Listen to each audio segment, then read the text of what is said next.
Bonjour à tous et bienvenue à cette nouvelle édition de la revue de la presse camerounaise, la toute première sortie de cette semaine. Et nous commençons ce périple ce matin avec l'hebdomadaire Confidentiel qui nous présente les prescriptions d'un galet bébé pour 2024.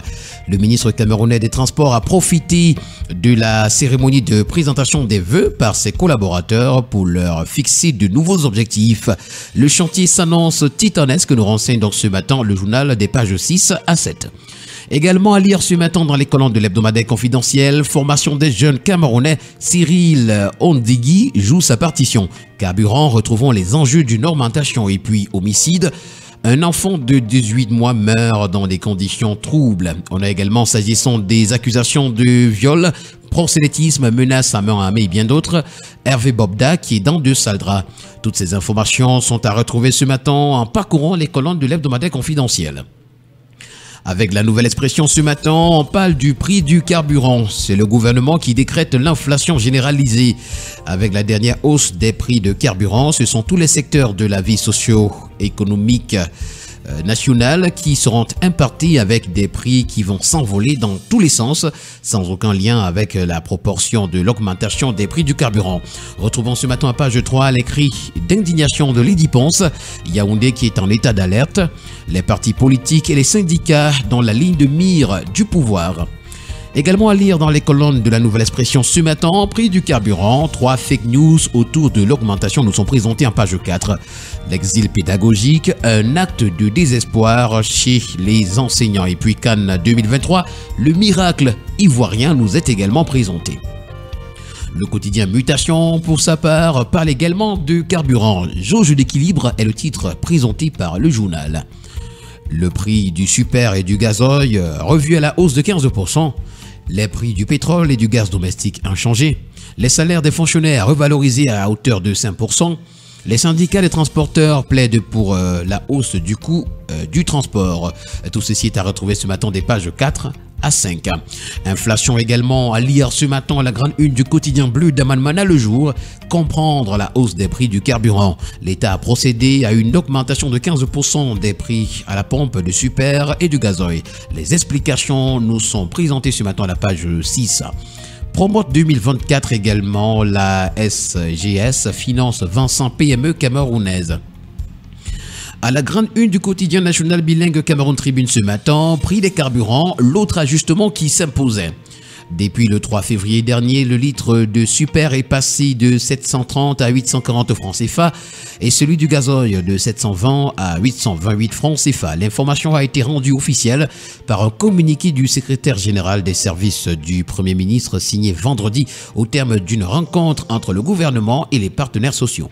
Des mesures d'accompagnement dont la revalorisation des salaires à hauteur de 5% et du SMIC sont annoncées. Les pages spéciales de Cameroun Tribune à ce sujet sont les 7 à 9. Pour la voie du centre, s'agissant également de ces prix de carburant, c'est un réajustement difficile, mais nécessaire. Le bi-hebdomadaire L'Équation en parle également lorsqu'il titre « Réajustement des prix des carburants, oxygéner et booster les engagements de l'État ». Le bi-hebdomadaire nous informe que c'est sur très hautes instructions du chef de l'État Paul Biya que le gouvernement et ses partenaires sociaux se sont accordés sur la hausse du prix du carburant à la pompe. Pour l'hebdomadaire sans détour, s'agissant également de cette hausse du prix du carburant, les mototaximens disent oui à Paul Biya. Les prophéties de l'apocalypse annonçant des mouvements d'humeur des mototaximens sont loin d'être réalisées. Au contraire, depuis l'officialisation de l'augmentation des prix du super et du gazoil, ils adhèrent normalement à la décision du gouvernement en attendant les mesures d'accompagnement annoncées par le chef de l'État, Paul Biya. Comprendre les motivations de la décision présidentielle qui tranche avec les exigences draconiennes des bailleurs de fonds ainsi que les raisons d'une hausse inévitable nous sont présentées ce matin dans les colonnes de l'hebdomadaire sans détour. À la grande une de l'hebdomadaire L'Avenir, prix des carburants, pourquoi un nouveau réajustement était inévitable? Nous allons continuer ce matin à parler justement de ce réajustement des prix de carburant avec le tri-hebdomadaire Le Soir. C'était inévitable pour éviter les pénuries, c'est la raison évoquée ce matin par le tri-hebdomadaire. Nous allons continuer ce matin avec le tri-hebdomadaire L'Œil du Sahel qui, s'agissant également de carburant, nous en présente les jeux et les enjeux d'une augmentation des prix. Le tri-hebdomadaire Le Témoin ce matin parle de réajustement maîtrisé s'agissant du super qui se vend désormais à 840 francs CFA et du gazoil à 828 francs CFA. Alors que sous la pression de la conjoncture internationale et des bailleurs de fonds, notamment le FMI, l'on s'attendait à voir les prix à la pompe beaucoup plus haut. Le gouvernement camerounais, sous l'éclairage du président Paul Biya, a choisi un réajustement qui prend en compte le portefeuille du Camerounais moyen. Pour l'hebdomadaire Bounia ce matin, ce que proposent les transporteurs à la suite de cet ajustement de prix de carburant à la pompe nous est présenté. Suppression de la carte bleue, revalorisation à 18 francs le kilomètre du tarif voyageur pour le secteur interurbain et suppression de la TVA sur les prix de transport sont quelques-unes des propositions. Le drapeau entre également dans la danse. Réajustement des prix des carburants, les nouveaux prix arrêtés en accord avec les syndicalistes. C'est ce que nous présente le journal à sa grande une.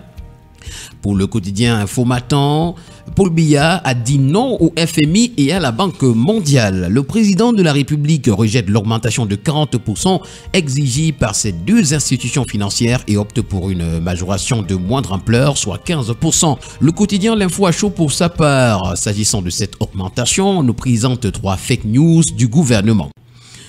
À la grande une de Le Zénith ce matin, mauvaise exécution des travaux de la voirie de Marois. Le Premier ministre interpellé du choix des prestataires à la piètre qualité de l'ouvrage en passant par une durée anormale d'exécution. La ministre de l'Habitat et du Développement urbain a littéralement déçu les attentes des populations qui avaient pourtant adressé leurs remerciements au chef de l'État pour une telle initiative.